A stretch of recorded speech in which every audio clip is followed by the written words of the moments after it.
اللہ کے رسول صلی اللہ علیہ وآلہ وسلم نے خود ارشاد فرمایا کہ مجھے تمہاری دنیا سے صرف 3 چیزیں پسند ہیں۔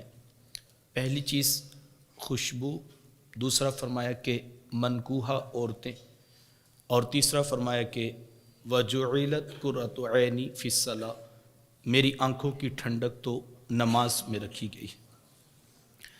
نماز نماز نماز، آخری وصیت امت کے نام یہ تھی کہ لوگوں نماز نہ چھوڑنا، لوگوں نماز نہ چھوڑنا، لوگوں نماز نہ چھوڑنا۔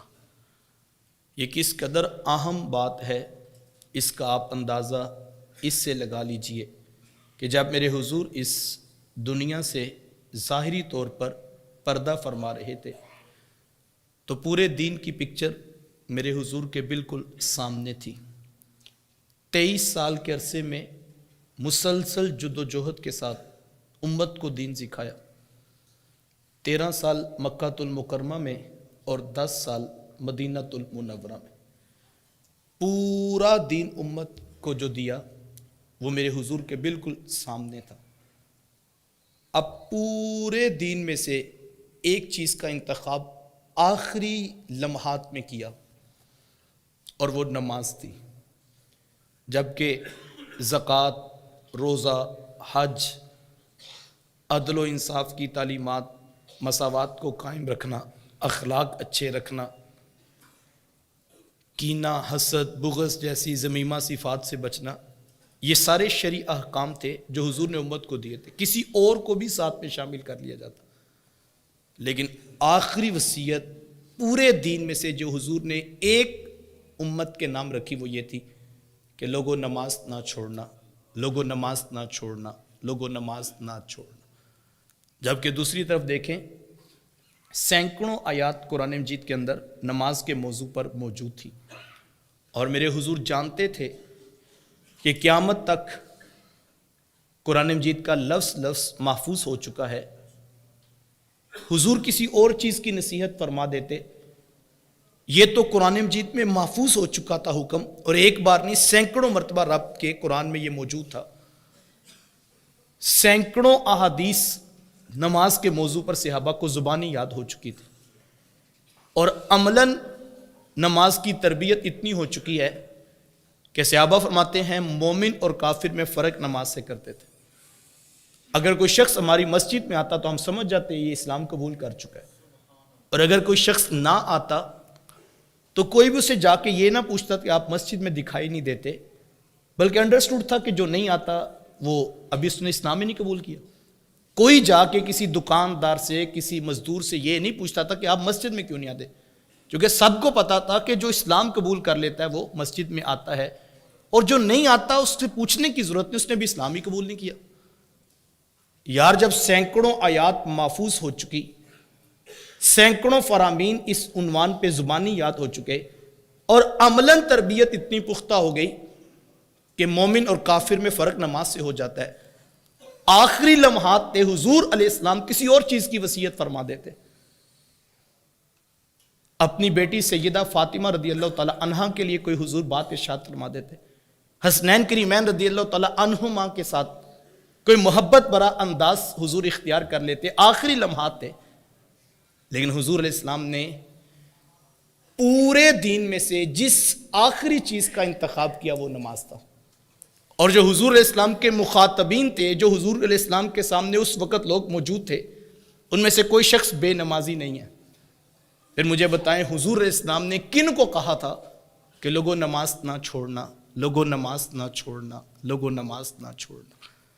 نگاہ نبوت آنے والے دور کے لوگوں کو دیکھ رہی تھی کہ لوگ اس کے اندر سستی کا ارتکاب کریں گے اور غفلت کر جائیں گے۔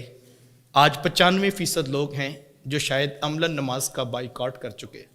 ہماری مسجدیں ویران ہیں۔ ہم نے یہ تو سنا ہے کہ جناب مسجد کا باہر والا حال بڑا کر دیجئے، سالانہ جلسے کے لیے لوگوں کے بیٹھنے کی جگہ نہیں ہوتی، کل چہلم کی تقریب میں لوگ زیادہ آتے ہیں، لہٰذا باہر بھی لینٹر ڈال دیا جائے، بارش کا موسم بھی ہوتا ہے تو ضرورت پڑ جاتی ہے۔ لیکن ہم نے یہ نہیں سنا کہ کوئی شخص مسجد سے واپس جا رہا ہو کہ اندر پنج گانہ نماز کے لیے مزید بندے کے بیٹھنے کی جگہ نہیں ہے۔ میں کسی اور مسجد میں جا کے نماز پڑھنا چاہتا ہوں. یار حکم تو نماز کا اتنا اہم تھا، اور اگر ہم اس میں اتنی غفلت کا شکار ہو چکے ہیں تو ہمیں سوچنے کی ضرورت ہے یا کہ نہیں.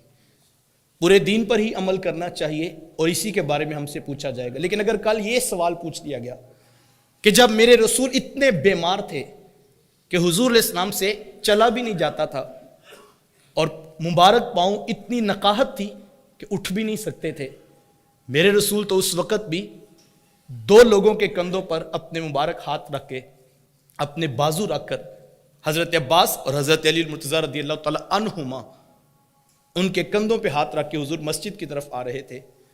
اور صحابہ فرماتے ہیں نقاہت اور کمزوری اتنی تھی کہ مبارک پاؤں اٹھایا نہیں جاتا تھا، اور ایک لکیر تھی جو زمین پر بنتی جا رہی تھی. حضور جماعت کے ساتھ آ کے نماز پڑھ رہے تھے. میں دیکھوں میں کہاں کھڑا ہوں، آپ اپنا محاسبہ کریں ہم کہاں کھڑے ہیں. آخری وصیت یہ تھی نا کہ لوگوں نماز نہ چھوڑنا. لیکن جیسے ہی کل قیامت کا دن ہوگا، حضور فرماتے ہیں ان اول ما یحاسب به العبد یوم القیامہ الصلاۃ، جس شے کے بارے میں سب سے پہلے پوچھا جائے گا وہ نماز ہے. دیکھیں اس کی بہت ساری حکمتیں، یہ بنیادی چیز تھی. لیکن دیکھیں پورا 23 سال میں جو دین دیا، اللہ نے اس پورے دین کے بارے میں ایک مومن سے پوچھنا ہے کہ جو اس کی ضرورت تھی، جو تقاضے تھے اس نے پورے کیے، جو اس کے احکامات اس کے لازم آتی تھی، جو ذمہ داری اس نے نبھائی کہ نہیں، یہ پوچھی جائیں گی. ہر امیر سے اس کی رعایا کے بارے میں، ہر اس کے دائرہ کار میں سوالات ہوں گے. لیکن ذرا غور کیجئے گا، سب سے پہلا سوال قیامت کے دن نماز کا ہوگا. کیوں؟ بہت سارے جواب ہوں گے اور بہت ساری حکمتیں ہوں گی، لیکن ایک یہ بات سمجھ میں آتی ہے کہ یہ سوال سب سے پہلے شاید اس لیے رکھا گیا کہ جب میرے رسول کی طبیعت نقاہت، بخار، کمزوری میں تھی، میرے رسول نے آخری پیغام امت کو نماز کا دیا تھا. سانس ٹوٹنے کے بعد دوبارہ محشر میں جب رب کھڑا کرے گا تو رسول اللہ کی جو آخری بات تھی وہاں سے بات شروع ہوگی، اور وہاں سے سوال پوچھا جائے گا کہ میرے رسول نے تو آخری حکم تمہیں یہ دیا تھا، سب سے پہلے یہ بتاؤ کہ جو آخری حکم دیا تو اس کے اوپر تُونے کتنا عمل کیا تھا. اور پھر حضور نے ضمانت دی اس شخص کو، فرمایا فَإِن صَلُحَتْ فَقَدْ أَفْلَحَ وَأَنجَحَ وَإِن فَسَدَتْ فَقَدْ خَابَ وَخَسِرَ.